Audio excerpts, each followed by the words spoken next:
So, what's going on guys, Kaids here and welcome back to a brand new video. For today I will rank every single build in Diablo 4 Season 5 to see which ones are the best and most overpowered. Overall I've gathered the top 550 builds, so 10 builds per each class. And after countless of hours of testing, here are the results. This tier list defines the performance of the builds against high-level endgame activities such as pushing pits, killing tormented bosses, fighting in nightmare dungeons, and infernal hordes. So, if this sounds interesting to you, then let's get right into it.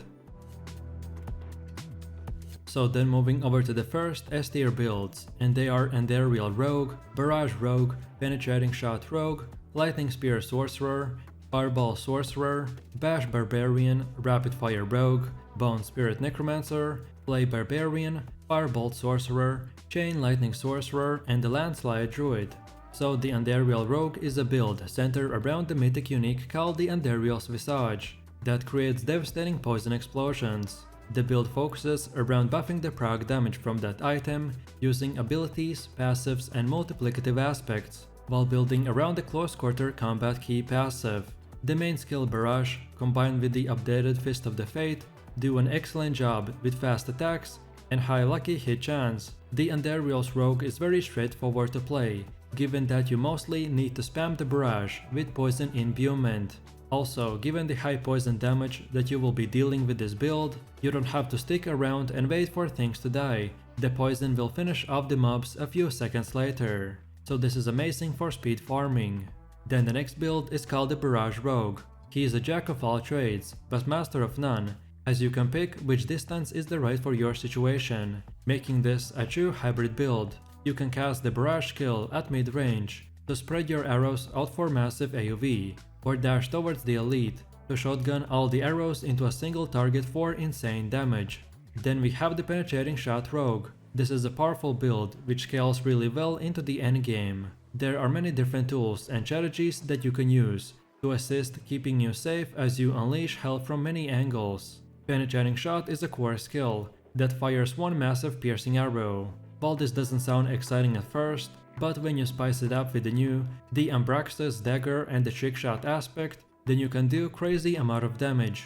As with most rogue skills, maximizing its potential requires good positioning, because you do increase damage the more enemies you hit in a line. Then we have the Lightning Spear Sorcerer, which is a new build that became possible thanks to the reworked aspect of the Splintering Energy.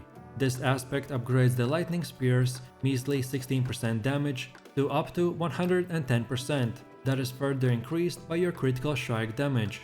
In the late game, this equates to approximately with a 60,000% boost.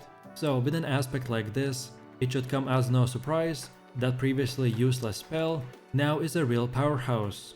Then we have the Fireball Sorcerer. This build uses the Great Balls of Fire to explode absolutely everything. The AoV damage of this build is excellent, but it struggles against tanky isolated mobs, in particular bosses in high tier nightmare dungeons. However, this sorcerer build excels in all other types of content, while making a great show out of it. As you can tell, Fireball is our main damage skill, so we can max it out and spam it 24/7 for billions upon billions of damage. Then next up we have the Bash Barbarian. This build came back into the meta after previously getting a major buff with the additional temper day fixes. In the case of Bash, this means that it gets an extra cleave animation for AoV increase, as well as damage multipliers on top of it. It also benefits greatly from the aspects like the Adaptility and Moonrise. But the bad news is that both of these are not immediately available from the Codex of Power. But once you get them, then this build becomes a true powerhouse that is capable of killing everything that the game has to offer. Then the Rapid Fire Rogue build is a great all-rounder, suitable for any situation with variations available for high-end content. Where this build comes into play is the skill called the Rapid Fires, which has massive single target damage, and that is where he really shines. Rapid Fire is an attack skill that unleashes a hail of arrows in a straight line. This naturally provides high damage output against bosses, but makes dealing with packs of mobs a bit more difficult. Then for one of the last S tier builds we have the Bone Spear Necromancer. This setup has the strongest burst damage potential in a single attack, I'm talking about billions of damage. Bone Spirit has the largest skill damage multiplier in the whole game, and when you prioritize reaching 100% critical strike chance, then the damage from a single Bone Spirit can one-shot even a pre-tormented boss. So it's clear to say that this is the strongest meta necromancer build in Diablo 4. Then Flay Barbarian is a build that relies on Flay to apply massive amounts of bleed on the target, which makes it one of the best choices to conquer a high-level content. With addition of the tempered affixes, Flay duration can be extended to last over 20 seconds, and we can even use the Rupture skill to deal all of our accumulative damage in one deadly blow. Flay is a single target ability, which makes this build most suited for bossing and higher tier pits.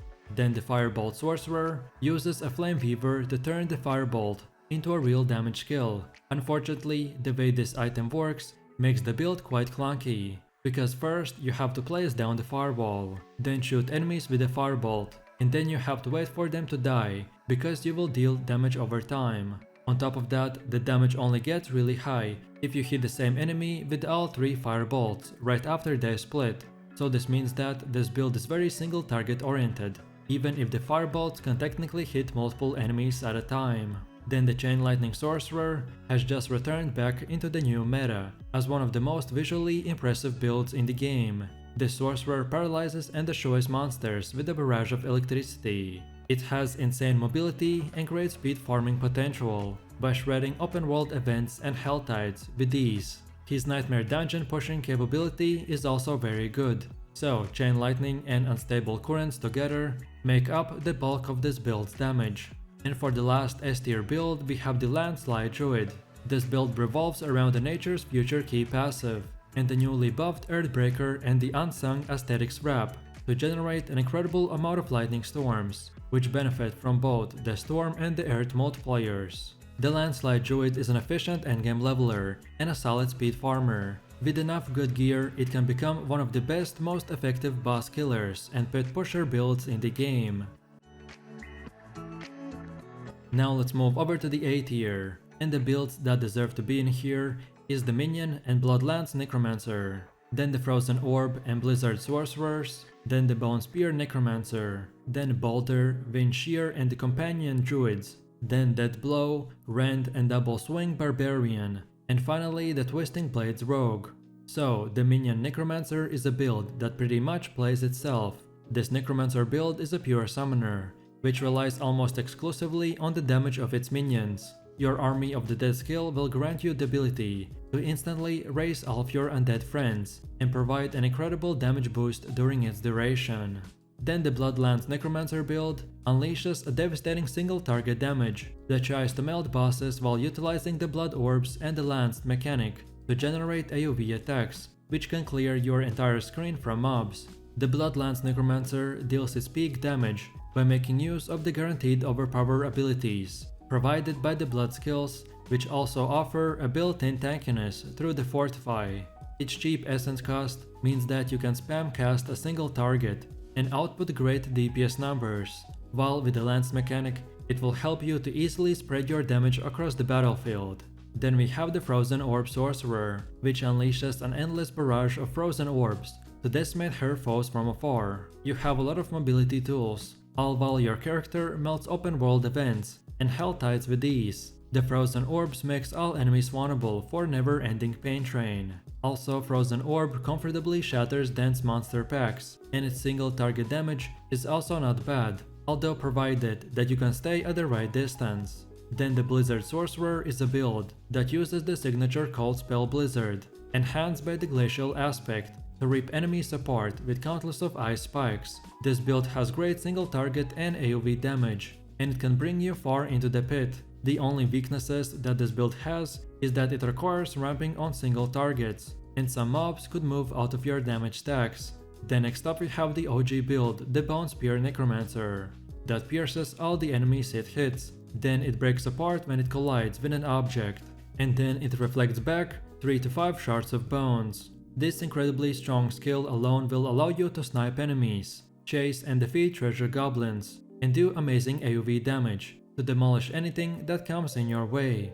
Then we have the Boulder Druid. This build currently demands high level gearing and a very active playstyle. But once you get required gear from the Vault Heart Hunker, it becomes very easy to use. This build focuses on using the Dolmen Stone to empower our Boulder skill in the endgame that will do insane amount of DPS. But keep in mind that without the Dolmen Stone and enough of the nature cooldown reductions, with an endless tempest, then this build will not work properly, so we can only use it when you have the basic items farmed. Then next we have the shear druid. But this build lacks in AoE, it more than makes up for it in damage, and it is a very good pit pusher and bosser for druids in the current season. The build revolves around the reworked aspect of the Calm Breeze, which inflicts poison damage over time to all the mobs it passes through. Also, this damage over time inherits the storm and basic skills from the initial cast of the shear, which allows for some incredible scalers in the form of the Moonrise, Adaptility and the Thunderstruck. Then we have the Companion Druid. As the name implies, this build will show you the power of the companions. Most of its damage comes from the wolves in the endgame and even gets its own unique item, which is called the Storm's Companion. So in this setup, we get the entire squad to join us, thanks to the updated aspect of the shepherds, and to add extra friends with the new addition of the Moon Rage. On top of this, there's a new aspect called the Spirit Bond that makes that our companion friend can't die. Then we have the Deadblow Barbarian. This build got a major overhaul in the season with the addition of the third blade, which essentially makes it a spammable core ability by removing its natural cooldown. On top of its exceptional high base damage, it gets an extremely strong aspect multiplier via the Encroaching Wrath, as well as its own unique called the Overkill, which significantly boosts its damage and gives us a small AoE shockwave. Unfortunately, most of the power provided to this build is not unlocked until much later in the game, which makes it a strictly endgame setup. However, once it all comes together though, it is certainly a very powerful barbarian build.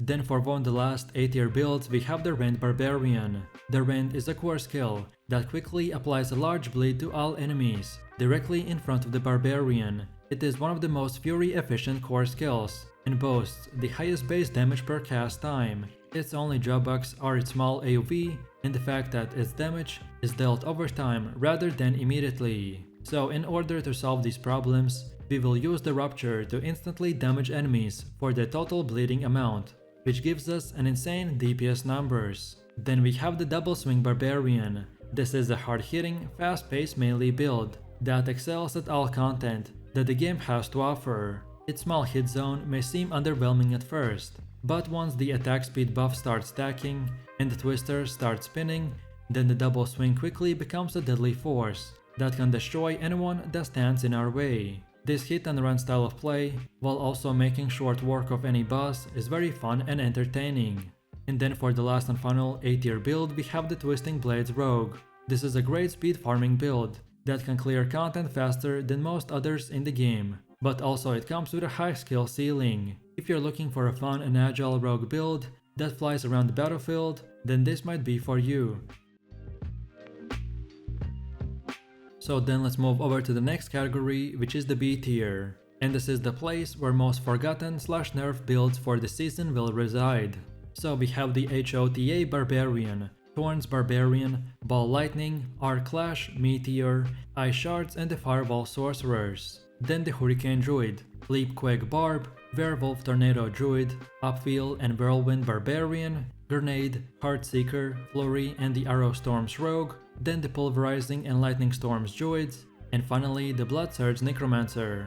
So for the first one we have the Hammer of the Ancients Barbarian. This is a fan favorite build, that while it naturally has a very small AoE, we solve this by using the Tempered Hammer of the Ancients and the aspect of the Ancestral Force. This setup drastically increases the radius of the impact, allowing us to obliterate almost full screens of enemies. Then we have the Ball Lightning Sorcerer. This build uses Gravitational Aspect to make many shiny balls of lightning go round and round. This build has good single target damage and decent AoE coverage, and it can even evaporate every enemy in the game. However, the main downside of this build are its melee range and the lack of burst damage. Then next up we have the Ice Shard Sorcerer. This build transforms your sorcerer into an ice-based machine gun, shooting out ice shards at around 1000 rounds per minute. With its great single target DPS and relatively long range, This build can perform pretty well in the nightmare dungeons. Then next up we have the Hurricane Druid. This build projects as one of the druid's more effective pit pushers and busters, but it is very reliant on the endgame temper. However, once your setup is acquired, so your Hurricane is guaranteed to both critically strike and overpower, then this effect can last as long as 34 seconds with a single cast, which makes our damage to go from 17 per tick to well over 17 million DPS. Then for one of the last ones we have the Whirlwind Barbarian. Whether it's speed farming, pushing nightmare dungeons or anything in between, the Whirlwind does it all. It is extremely versatile in both what it can accomplish and also in its choice of gearing. So if you feel like bludgeoning your foes to death with a Whirlwind, then pick up that two-handed mace and spin to win. Then we have the Pulverize Druid. The combination of the Pulverize and the Shockwave aspect deals damage in large, cone-shaped area in front of you. To improve the single target damage, we want to find the sweet spot between its radius and the created shockwave to hit enemies twice as hard with each cast. This build takes the advantage of as many as 3 guaranteed overpower sources and multiplies their damage with the Ursine Strength Key passive. Then now let's move over to the C tier, and the builds that we will place in here are the Blight, Minion Blood Surge and the Sever Necromancer. So the Blight Necromancer build melds the overwhelming power of the darkness damage over time, while taking advantage of the crippling crowd control. This build is great for early progression, since it doesn't require any unique items, and many of its best legendary aspects are found in the Codex of Power. And lastly we have the Sever Necromancer. This is the coolest looking necro build in Diablo 4, because we will use the Sever skill, which sends a scythe-wielding reaper screaming across the battlefield to eviscerate your enemies up to 4 times. Coupled with the amazing damage output and consistent crowd control, this shadow-wielding powerhouse absolutely annihilates anyone that crosses your path.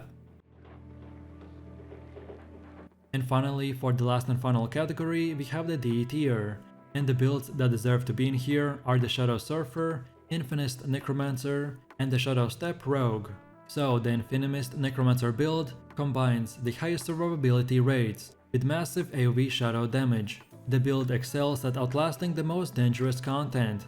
This setup seems like any run-of-the-mill darkness build. However, when you spam the corpse explosion and rely on lucky hit procs for crowd control, then you get an infinite uptime on the Blood Mace skill, and this is where your DPS truly comes from. And then last but not the least, we have the Shadow Step Rogue. This build features a new rogue archetype and unique playstyle. The purpose of this build is to zoom through all the content in the game, therefore we use the Shadow Step as our main damage ability. This build also relies on stacking cooldown reduction to instantly jump from enemy to enemy, which are also boosted by conditional multipliers on each hit, and that's about it.